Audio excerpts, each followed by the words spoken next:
بسم اللہ الرحمن الرحیم۔ شروع اللہ کے نام سے جو بڑا مہربان نہایت رحم کرنے والا ہے۔ میں ارسلان خالد پروگرام دارالفتاح کے ساتھ آپ کی خدمت میں حاضر ہوں۔ جیسا کہ آپ کو علم ہے کہ زندگی ایک لمبا سفر ہے اور اس سفر کی میعاد صرف رب تعالیٰ کی ذات جانتی ہے کہ اللہ تعالیٰ نے کس کو کتنا وقت عطا فرمایا ہے۔ اس زندگی کے سفر میں کچھ نیکیاں کرنے کے مواقع ملتے ہیں اور کچھ برائیاں کرتے ہیں ہم۔ وہ نیکی اور بدی کا سفر جو ہے وہ ہم پہ ڈیپینڈ ہے، ہم پہ منحصر ہے کہ ہم نے اپنی زندگی کو کس طرح گزارنا ہے۔ اس زندگی کے سفر میں اللہ تعالیٰ نے ہم انسانوں کو، مسلمانوں کو، اہل اسلام کو اپرچونٹیز فراہم کی ہیں کہ وہ اس تسلسل میں، اس زندگی میں اپنے آپ کو پروو کر سکتا ہے عبادتوں کے ذریعے۔ عبادت ایک ایسا عمل ہے جس کے ذریعے ہم اپنے اللہ تعالیٰ کی خوشنودی حاصل کر سکتے ہیں۔ اس عبادت کے ذریعے ہم اللہ تعالیٰ سے اپنی بخشش اور مغفرت حاصل کر سکتے ہیں۔ اس بخشش اور مغفرت کو حاصل کرنے کے لیے اللہ تعالیٰ نے ہمیں رمضان المبارک کے مہینے میں ایک مبارک رات عطا فرمائی ہے جس کو ہم لیلۃ القدر کی رات کہتے ہیں۔ اس لیلۃ القدر کی رات کے مسائل اور احکامات کو جاننے اور سمجھنے کے لیے ہمارے ساتھ تشریف فرما ہیں حافظ عبدالعزیز بٹ صاحب۔ مفتی صاحب نے ہمیں ٹائم عطا فرمایا ہے، مفتی صاحب نے ہمیں اسپیشلی اپرچونٹی دی ہے کہ ہم اپنے اس کنسیپٹ کو، لیلۃ القدر کی رات کو ان کے ساتھ ڈسکس کریں اور احکامات اور مسائل کو یہ ہمارے ساتھ واضح کر دیں گے کہ آیا کہ ہمیں کیا کرنا چاہیے اس رات میں، کیا نہیں کرنا چاہیے۔ مفتی صاحب جو ان سے ہیں ماشاءاللہ، ویلکم مفتی صاحب، السلام علیکم۔ وعلیکم السلام۔ جیسا کہ میں اگر ان کا تعارف کرواتا چلوں تو ماشاءاللہ مفتی صاحب جو ان سے ہیں جامعہ سلفیہ میں عرصہ 10 سال سے ایز اے استاد وہاں پہ اپنے فرائض سر انجام دے رہے ہیں اور وہاں پر فتویٰ کمیٹی کے ممبر بھی ہیں۔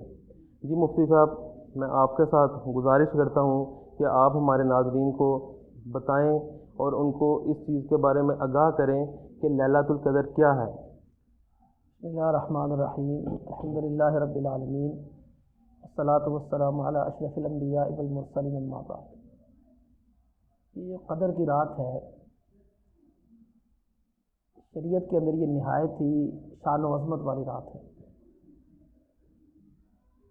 اس کی جو عظمتیں ہیں ان میں سے ایک بہت بڑی عظمت تو یہ ہے، اس رات قرآن پاک نازل ہوا ہے ماشاءاللہ، اور اس رات ہی نبی کریم علیہ الصلوۃ والسلام کے سر پہ تاج نبوت سجایا گیا ہے ماشاءاللہ، غار حرا میں صلی اللہ علیہ صلی وسلم۔ اللہ علیہ وسلم۔ اور پوری کی پوری ایک صورت اس کی شان میں نازل ہوئی ہے۔ جس صورت کے اندر اس کا مختصر تعارف کروایا گیا ہے، مشہور صورت ہے انا انزلناہ فی لیلۃ القدر، کہ بے شک یقیناً ہم نے اس قرآن پاک کو قدر کی رات نازل کیا۔ بے شک، وما ادراک ما لیلۃ القدر، آپ کو کیا پتہ قدر کی رات کی شان و عظمت کیا ہے؟ قرآن پاک کے اندر نا دو لفظ اللہ تعالیٰ استعمال کرتے ہیں، ایک ادراکا، ایک یدریکا۔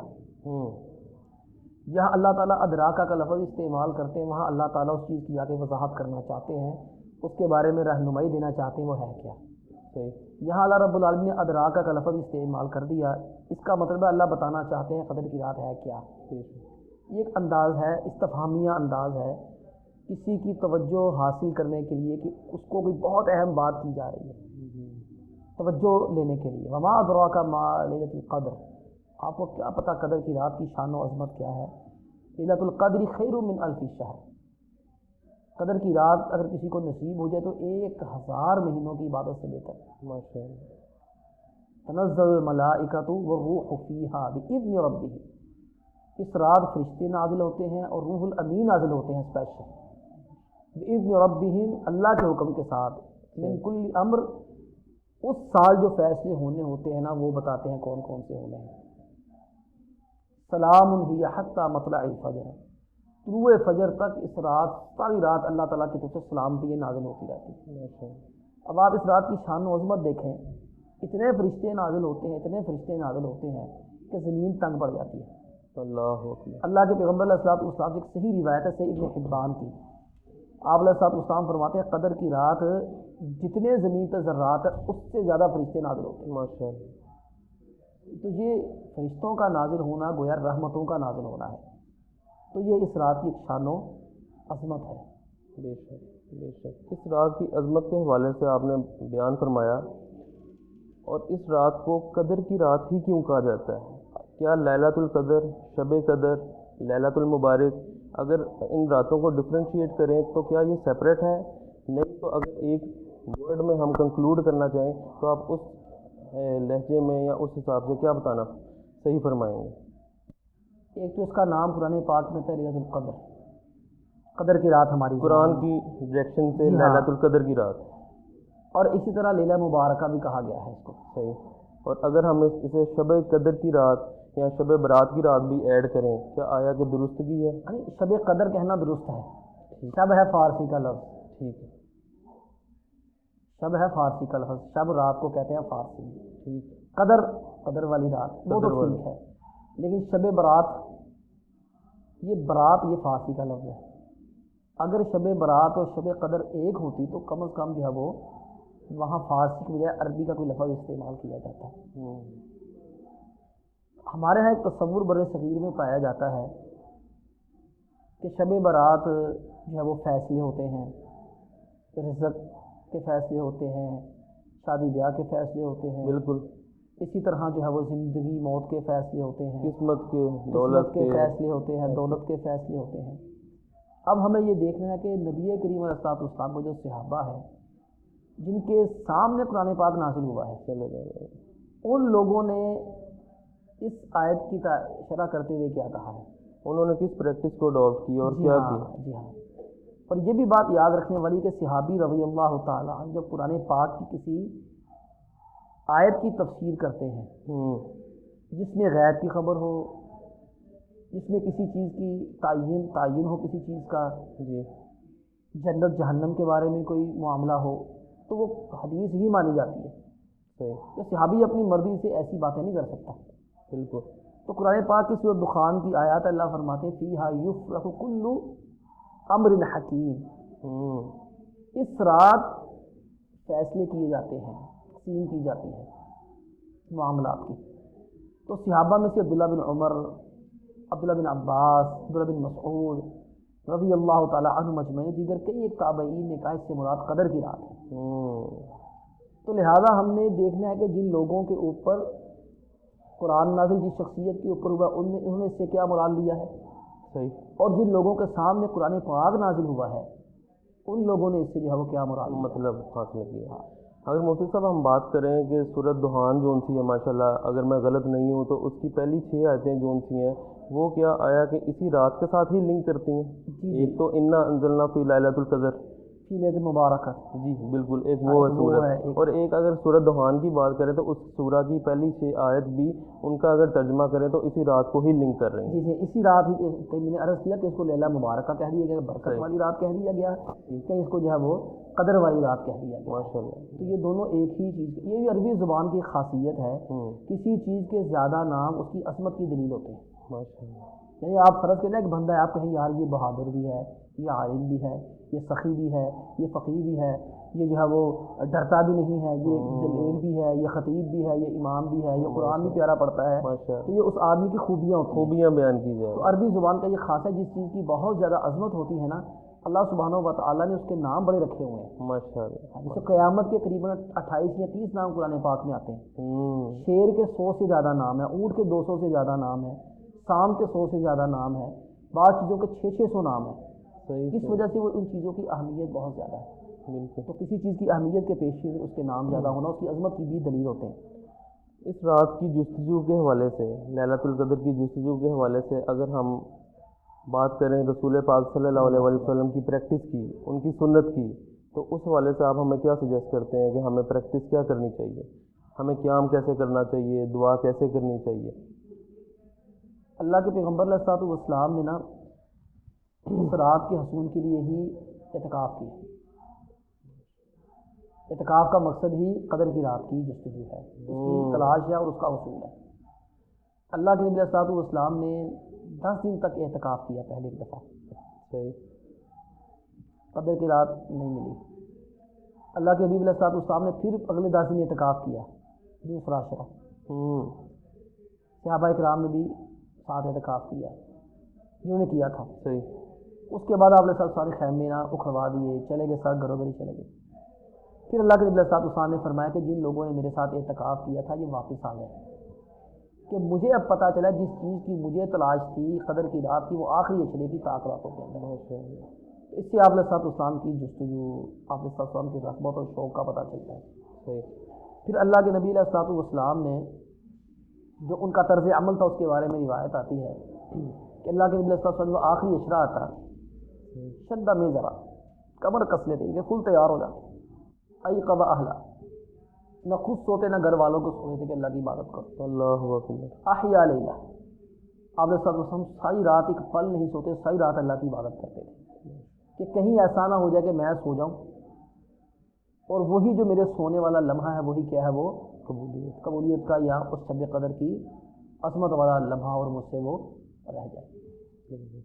ہے ویسے طاق راتوں میں, آخری حصے کی طاق راتوں میں 21, 23, 25, 27 آخری 5 راتیں جو ان سے اس کے اندر طاق رات بے شک. لیکن آپ اس میں پورا ہفتہ, پورا 10 دن جو ہے وہ 9 دن جو ہے وہ مستقل جو ہے وہ جاگا ہی کرتے تھے. ماشاء اللہ.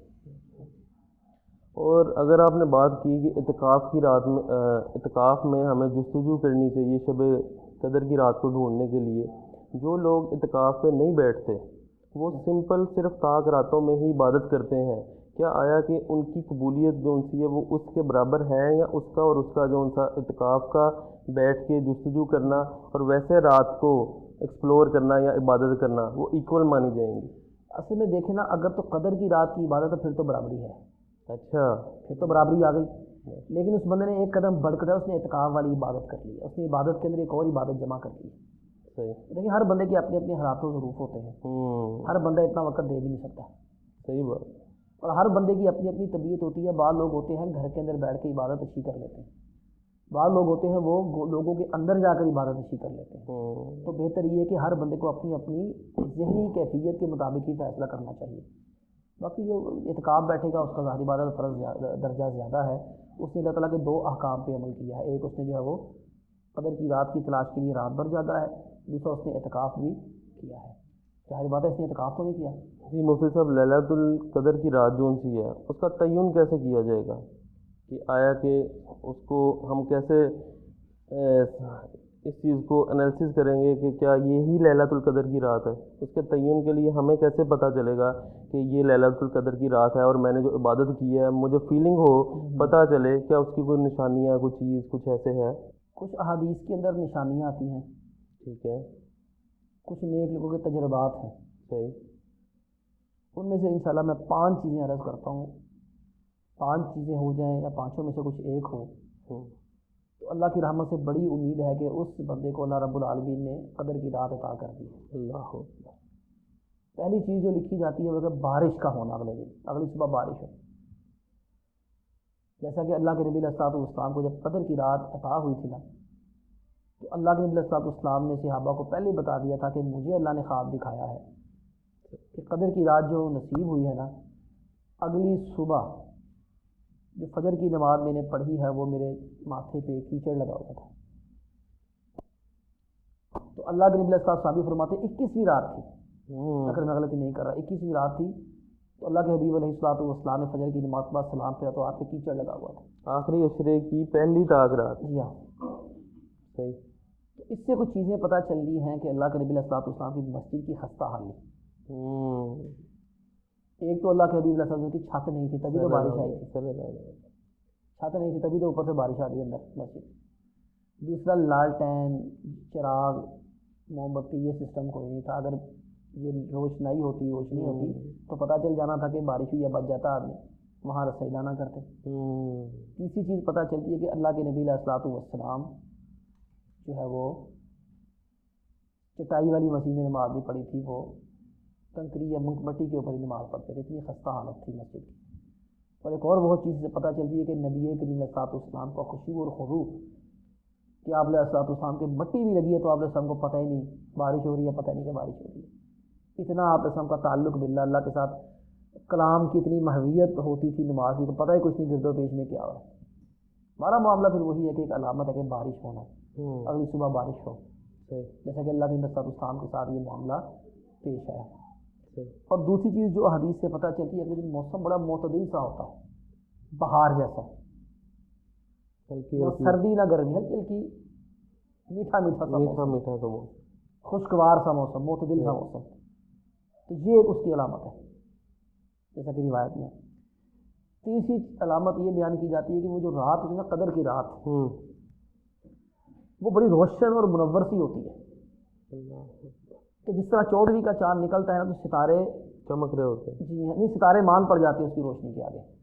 جب 14ویں کا چاند چمکتا ہے نا تو پھر آپ دیکھیں گے ستارے وغیرہ اول تو نظر نہیں آتے، تو اگر نظر بھی آ جائیں تو ان کی طرف کسی کی توجہ نہیں جاتی کہ وہ روشنی بہت چادگی پھیلی ہوتی ہے.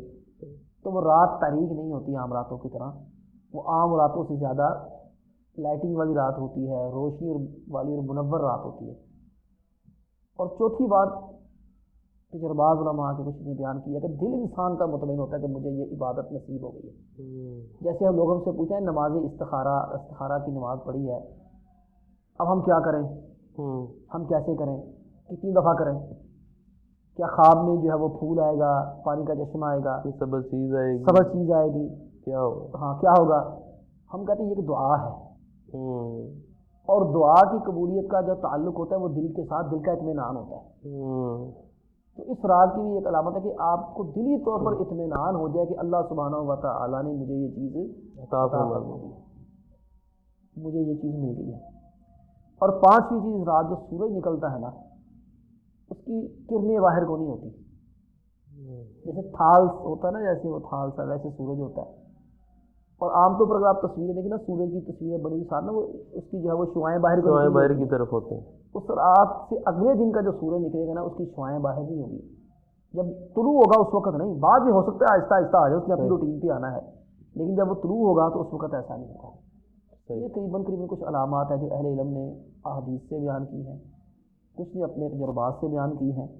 تو اگر کسی کو یہ ان میں سے کوئی نصیب ہو جائے تو اللہ کے حکم سے بڑی امید ہے کہ اسے یہ رات نصیب ہو گئی ہے انشاءاللہ تعالیٰ. انشاءاللہ اللہ تعالیٰ سب کو عطا فرمائے. آمین آمین. مفتی صاحب، یہ ایک ہوتا ہے جب ہم نماز پڑھتے ہیں، عبادت کرتے ہیں، تو اس کے اندر پرسنل سیٹسفیکشن ہوتی ہے. آپ بھی بہتر میری بات میں بھی سمجھ رہے ہوں کہ پرسنل سیٹسفیکشن کہ میں نے جو چیز پرفارم کی اس کے لیے آپ کو یقینیت ہوتی ہے کہ میں نے آج کل سے بہتر نماز پڑھی ہے. بالکل ٹھیک ہو گیا. اسی طرح جب ہم عبادت کرتے ہیں تو ہمیں بہتر پتہ ہے کہ آج میں نے کتنی خشوع خضوع کتنا تھا میری عبادت میں.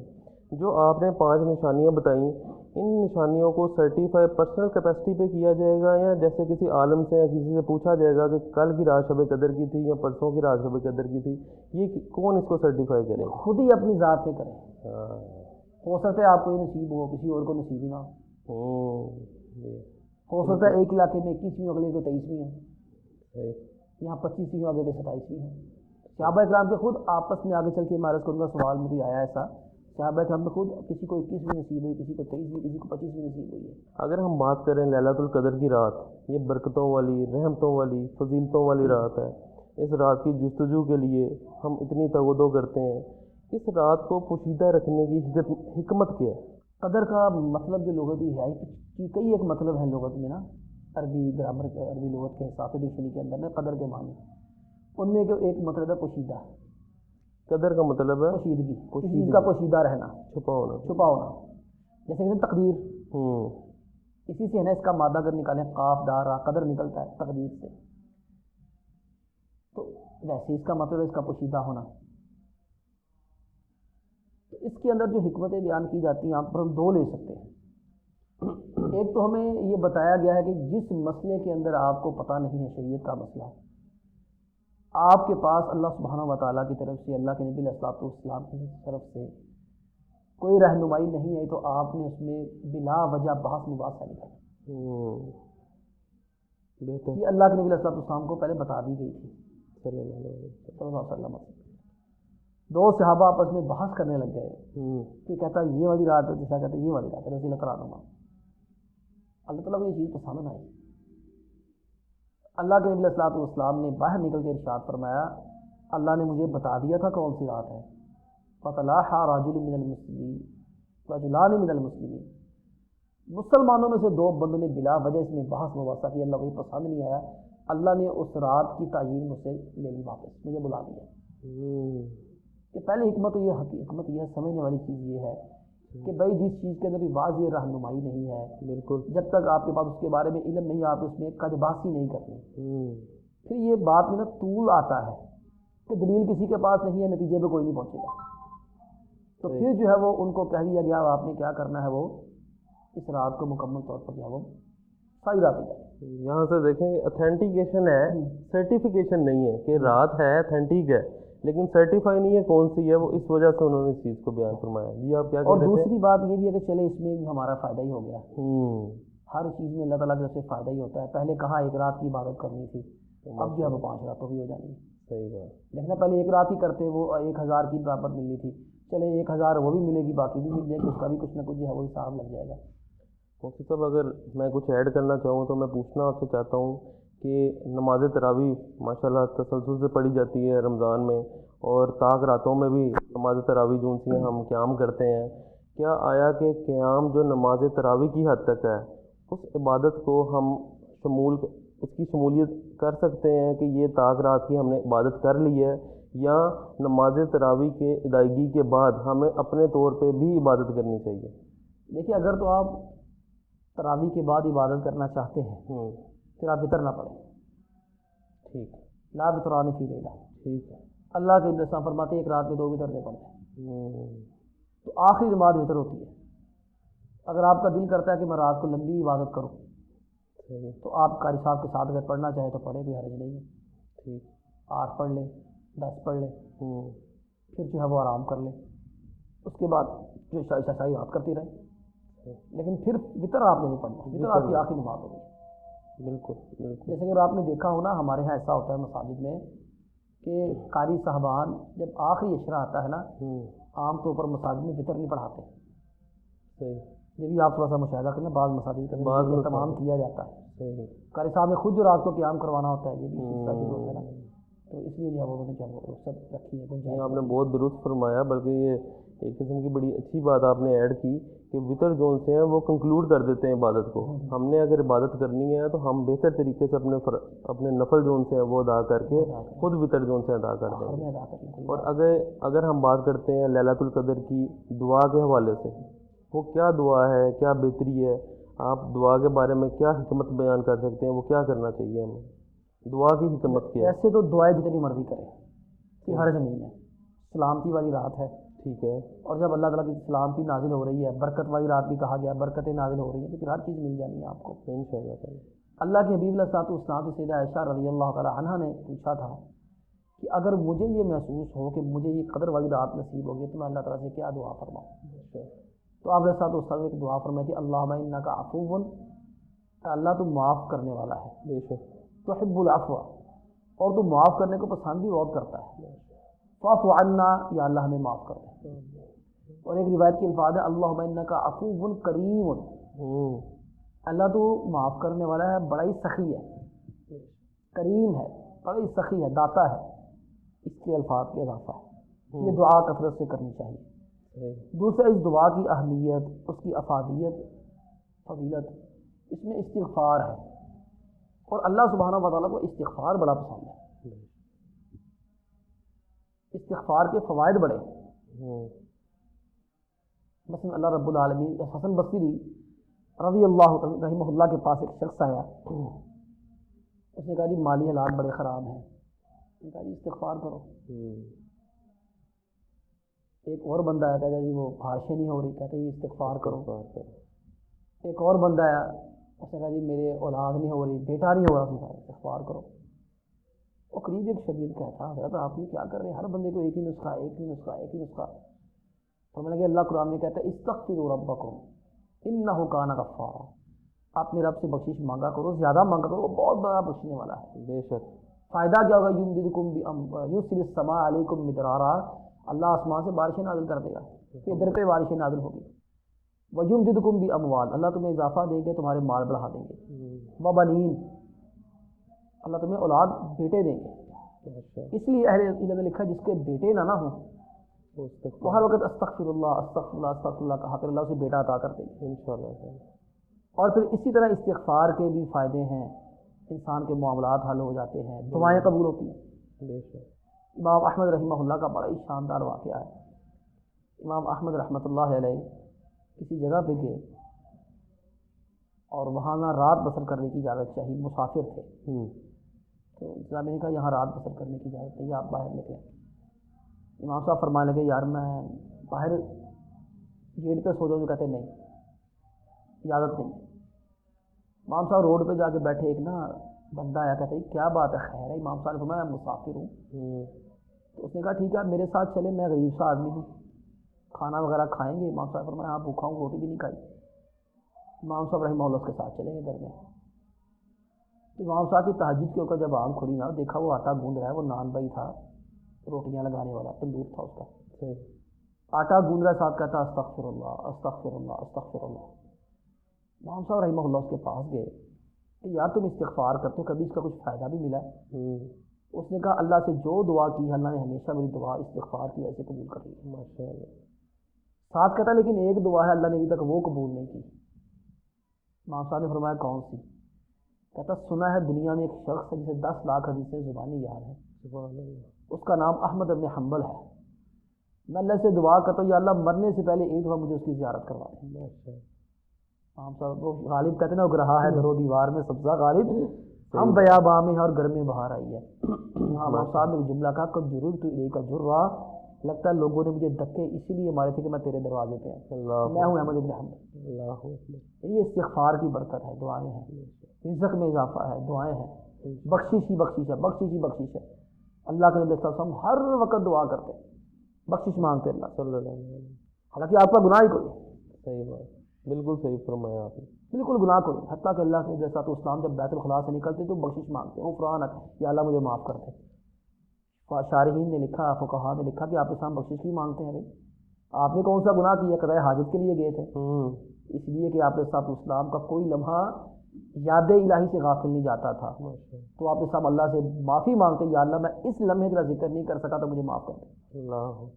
اس لیے جو ہے وہ یہ اس کی حکمت ہے، عظمت ہے، فضیلت ہے. اس کو بار بار بار بار بار بار پڑھا. اللہ کو بڑا پسند ہے، اللہ مشکلوں سے نکال لیتا ہے. بندہ استغفار کرتا ہے نا، اللہ تعالیٰ اس کو مشکلوں سے، اسلام کو اللہ تعالیٰ نے مشکلوں سے نکال دیا. آپ نے فرمایا کہ لیلۃ القدر کی رات میں ہمیں بہتر یہ ہے کہ زیادہ استغفار کرنا چاہیے، اللہ تعالیٰ سے بخشش مانگنی چاہیے، اللہ تعالیٰ کے آگے قیام کرنا چاہیے اور خشوع خضوع سے کرنا چاہیے. اگر ہم اس میں ایڈ کریں کہ قبولیت کے حوالے سے بات کریں، دعا آپ نے کہا استغفار کریں، اور دعا کی قبولیت کی بات کریں تو کیا آیا کہ تمام رات ہی قبولیت کی ہے، یا اس رات میں ایک لمحہ یا کوئی ایسا وقت ہے جو قبولیت کا ہے جس میں ہماری دعا قبول ہو جائے گی؟ ساری رات کی قبولیت کی. وہ قرآن کہتا ہے سلام ہی حتی مطلع الفجر، طلوع فجر تک یہ سلام کی سلامتی ہوتی ہے. الحمدللہ. اور ایک آیت میں فرمایا لیلۃ المبارکہ، برکت والی رات ہے. تو ہر رات ہی برکت نازل ہوتی ہے، بلکہ یہ تو ہر رات ایسا ہوتا ہے کہ اللہ سبحانہ وتعالیٰ ایک پہر آ جاتے ہیں اور فجر تک اللہ کہتے رہتے ہیں یار کہ ہے مانگنے والا. جب ہر رات اللہ تعالیٰ ایک خاص وقت میں آ کے طلوع فجر تک اللہ کہتے رہتے ہیں تو یہ تو پھر پوری رات چلتا رہتا ہے، پوری رات چلتا رہتا ہے سلسلہ. بس مسئلہ ہے کہ اس کے ساتھ موافقت، کنیکشن اللہ کے ساتھ. ہاں، کچھ نہ کچھ جڑ جانا. بہرحال اس لمحے میں جب اللہ تعالیٰ دینے پہ مائل ہونا، اللہ تعالیٰ دینے پہ جو قادر تو وہ ہے، لیکن جب اس کا دل آ جائے کہ بس میں نے دینا ہے تو اس وقت پھر تھوڑی ہوگی آپ کے. آپ دو راتوں کو کیسے مفتی صاحب ڈفرینشیٹ کریں گے کہ ایک ہر رات اللہ تعالیٰ سب کو پکار رہا ہے آؤ میں آپ لوگوں کو بخشوں، تمہیں کیا چاہیے، تم کیا مانگتے ہو، اور ہم سوئے پڑے ہوتے ہیں اور ہم اللہ کی عبادت نہیں کر رہے ہوتے ہیں. اور ایک لیلۃ القدر کی رات ہے، اس میں بھی اللہ تعالیٰ ہمیں بخشنے والا ہے، سب کچھ عطا کرنے والا ہے. تو ان دو راتوں کو آپ کیسے ڈفرینشیٹ کریں گے؟ دیکھیے وہ رات ایک خاص پہر ہے، وہ ساری رات نہیں ہے. ٹھیک، یہ ساری رات ہے. صحیح. اور اس رات فرشتے نازل نہیں ہوتے اتنی کثیر تعداد میں. صرف اللہ سبحانہ و تعالیٰ پہلے آسمان پہ آتے ہیں. اس رات تو اللہ سبحانہ و تعالیٰ فرشتے ہی بڑے نازل کر دیتے ہیں. جیسا کہ میں نے عرض کیا پہلے کہ اتنے فرشتے کہ آسمان زمین میں جو ریت کے ذرات ہیں اس سے زیادہ فرشتے نازل ہوتے ہیں اس رات. یہ تھوڑا سا فرق ہے نا دونوں رات. پھر وہ اس رات کی عبادت جو ہے وہ 1000 راتوں کی عبادت کے برابر نہیں ہے. اس رات کی عبادت 1000 راتوں کی عبادت کے برابر ہے. اس رات میں اللہ تعالیٰ تقدیر لکھتا ہے. اس رات میں اللہ تعالیٰ انسان کے گناہ معاف کرتا ہے، اسے وسعت عطا فرماتا ہے، اولاد کی، رزق کی، جو چیز وہ مانگتا ہے. اگر آپ تقدیر کی بات کریں تو ہم تقدیر کو کیسے تقسیم کر سکتے ہیں؟ تقدیر کو اگر ڈفرینشیٹ کرنا ہے، تقسیم کرنا ہے، تو اس کی اقسام کے حوالے سے آپ کیا بات کریں گے؟ یہ بڑا زبردست سوال ہے، کیونکہ ایک فرقہ پایا جاتا ہے قدریہ. دیکھیں کسی فرقے کا نام نہ ہونا اس کا مطلب یہ کہ وہ نظریہ نہیں ہے. نظریہ نہیں مرتا، ٹھیک ہے، کہ وہ لوگ اپنے نظریے کتابوں میں لکھ جاتے ہیں. جس کم فہم کے ہاتھوں میں وہ کتاب لگتی ہے، وہ موضوع لگتا ہے، تو بیچارے ایک صحیح پختہ علم نہیں ہوتا، رہنمائی نہیں ہوتی، وہ اس غلط نظریے کا شکار ہو جاتا ہے. ٹھیک. تو مسئلہ ہے کہ اس کو سمجھنے کے لیے، تقدیر کے مسئلے کو سمجھنے کے لیے یہ سمجھ لیں کہ اللہ سبحانہ و تعالیٰ نے تقدیر کی 4 قسمیں بنائی ہیں. اگر بندہ ان چیزوں کو سمجھ لے تو وہ تقدیر کے مسائل میں پھر الجھتا نہیں ہے. پہلی جو تقدیر ہے وہ ہے تقدیر بشری، جسے کہتے ہیں صحیح، انسانی تقدیر. ٹھیک. یہ اللہ رب العالمین نے آسمان و زمین کی خلقت کے 50,000 سال پہلے لکھ دی تھی. سارا لکھ دیا اللہ سبحانہ و تعالیٰ نے، اس میں کبھی تبدیلی نہیں ہونی، صحیح، پتن نہیں ہونی. اور دوسری تقدیر کی جو قسم ہے اسے کہتے ہیں تقدیر انسانی کہہ لیں، یا اس کو دوسرے لفظوں میں کہہ لیں پیدائش کے وقت جب انسان کی اندر روح پھونکی جاتی، جب وہ 4 ماہ کا ہوتا ہے، ماں کے پیٹ میں روح پھونکی جاتی ہے نا، تو وہاں اس سے وقت جب تقدیر لکھی جاتی ہے اللہ تعالیٰ فرشتے کو بھیجتے ہیں. فَيُؤْمَرُ بِأَرْبَعِ كَلِمَاتٍ، اللہ فرشتے کو کہتے ہیں اس کی 4 چیزیں لکھ دو. اس کا رزق لکھ دو، اس کا جو ہے وہ زندگی موت لکھ دو، اس کی خبر شبر کہاں ہونی ہے، موت کا سلسلہ کہاں ہونا وہ لکھ دو، اچھا ہے یا بدبخت ہے یہ لکھ دو. اس کے اندر تبدیلی ممکن ہے. پہلی میں بالکل تبدیلی نہیں ہونی، اور پہلی کا کسی کو پتہ بھی نہیں ہے، وہ اللہ سبحانہ و تعالیٰ کو پتہ، لیکن یہ فرشتے کو پتہ جو لکھ رہا ہے. تو لکھ رہا ہے تو اس کو پتہ ہے نا کیا لکھا. صحیح ہوا. اس میں تبدیلی ہونی ہے. جیسے کہ اللہ سبحانہ و تعالیٰ نبی علیہ الصلوۃ والسلام بیان فرماتے ہیں کہ جو بندہ چاہتا ہے اس کے رزق میں اضافہ ہو، عمر میں اضافہ ہو، وہ رشتہ داروں کے ساتھ صلہ رحمی کرے، رشتہ داری جوڑے. اب اس میں 4 میں سے 2 چیزیں تو اس میں آ گئی. صحیح فرمایا. یعنی کہ اس میں اللہ رب العالمین نے اس میں بتایا ہے کہ اس کی عمر اتنی ہے، لیکن جو پہلی لکھی ہے اس میں یہ لکھا ہوا ہے اگر یہ رشتہ داری جوڑے گا تو یہ 70 کا ہے، نہیں جوڑے گا تو 60 کا ہے. اگر رشتہ داری جوڑے گا تو اس کا جو انکم ہوگی 2 لاکھ مہینہ ہے، نہیں جوڑے گا تو 50,000 مہینہ. ہمارے کنڈکٹ پہ ڈپینڈ کرتا ہے ہم کیا کرتے ہیں. ہاں وہ ہمارے.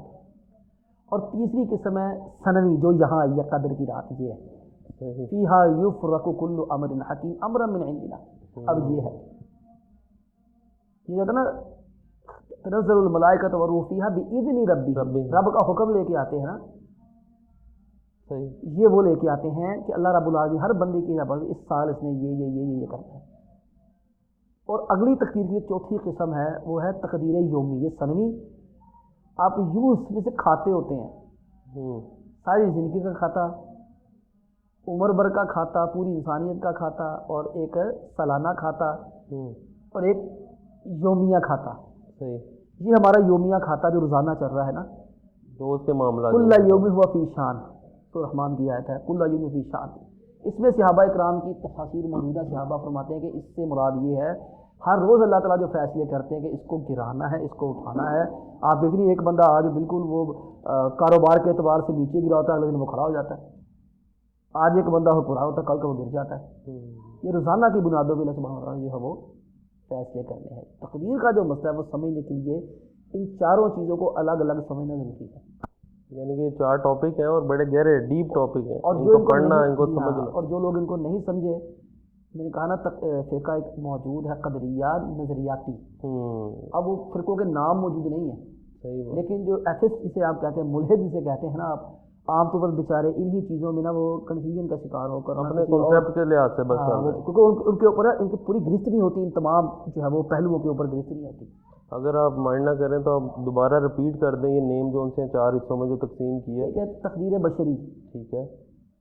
دوسری انسان، ہاں تقدیر بشری. ایک ہے پیدائشی تقدیر پیدائشی، پیدائش کے 4 مہینے جب ہوتا ہے نا، جب روح پھونکی جاتی ہے نا اس وقت. ٹھیک ہے. تیسری ہے تقدیر سنوی، سالانہ تقدیر سالانہ. چوتھی ہے تقریر یومی، روزانہ کی بنیاد پہ، روزانہ کی بنیاد پر. صحیح سالانہ اور یومیہ. صحیح صحیح. مفتی صاحب بہت شکریہ آپ کا.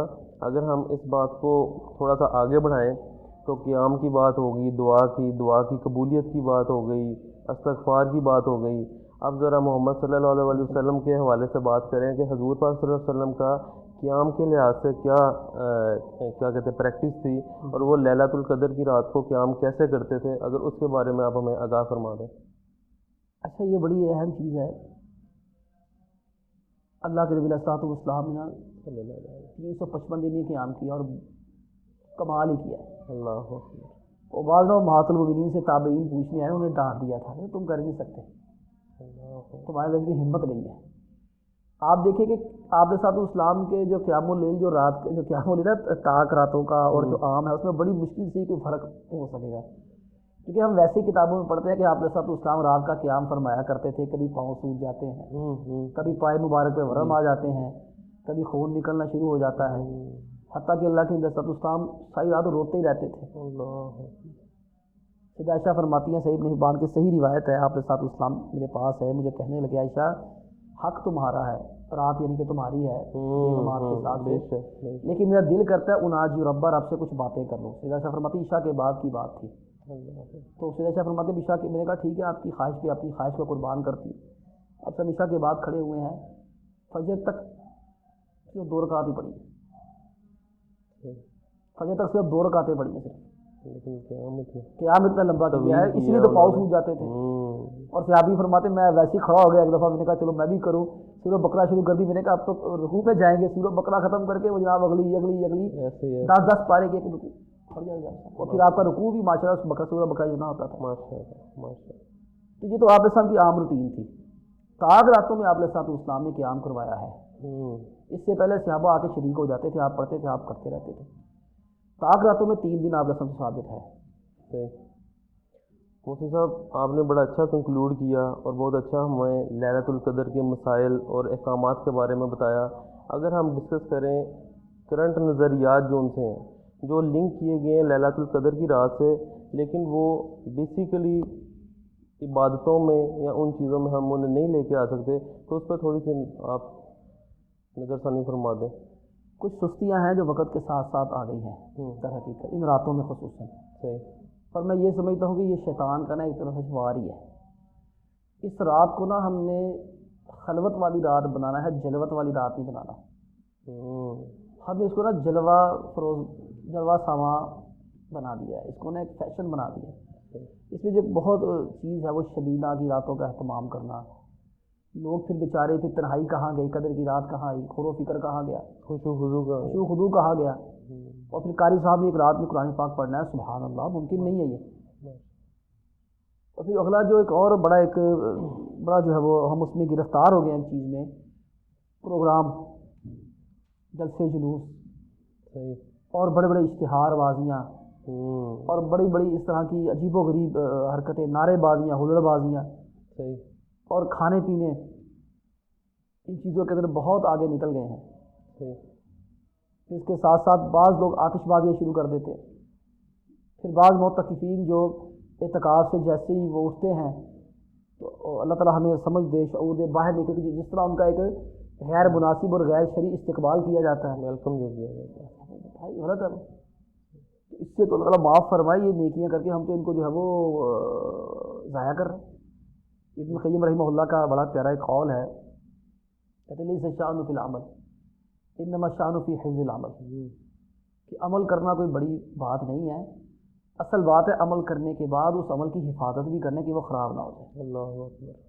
تو ماشاءاللہ اگر ایک اچھا عمل کیا ہے، مستقل کیا، تو اس کی بچاؤ کے لیے بھی مکمل ہر طرح کی جو ہے وہ کوشش کرنی چاہیے انشاءاللہ. پھر ایک اور رسم ہے، پہلے ہمارے بچپن میں کارڈ ہوتے تھے، کارڈ بیچے جاتے تھے، مکہ مدینہ والے، ٹرین والے، دوستوں والے، کیک وغیرہ، یہ اس طرح کے کارڈ بھیجے جاتے تھے. اس کے بعد یہ میسیجنگ کا سلسلہ شروع ہو گیا ہے.